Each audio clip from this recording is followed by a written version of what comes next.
మున్పటి వాళ్ళని చూసుకుంటాం చాలామంది ఉంది. అంబేద్కర్ ఒక్కరి కాదు ఆయన చేసింది, కులానికి కాదు చేసింది, ఒక మతానికి కాదు, భారతదేశంలో ఉన్న ప్రతి మనిషికి ప్రతి ఒక్క జీవికి ఆయన రాజ్యాంగం కల్పించాడు. అంతేకాకుండా ఇప్పటి కూడా బడుగు బలహీన వర్గాలు ఈరోజు ఆయన అంబేద్కర్ గారు యుద్ధం చేయమని కత్తియలే ఓటు హక్కును కల్పించాడు. మీ ఓటు హక్కుతో మీరు బడుగు బలహీన వర్గాలు ఈరోజు ఎస్సీ బీసీ మైనారిటీ వాళ్ళు ఈరోజు రాజ్యం మేలండి అని ఆయన ఆ ఓటు ఆయుధాలు ఇస్తే దాని ఈరోజు దుర్వినియోగం ఏదో మందుకో ఏదో డబ్బులకో ఆ ఓటు హక్కు దుర్వినియోగం చేసుకుంటే ఈరోజు అగ్రకులాలకు మనం అట్టగడుతున్నాం. ఇప్పటికైనా మనం గుర్తించుకొని ఎస్సీ బీసీల మీద రాజ్యాధికారం దిశగా ప్రయాణించాలని ఈ అంబేద్కర్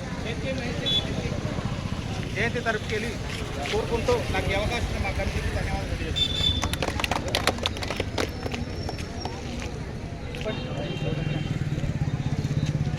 మరి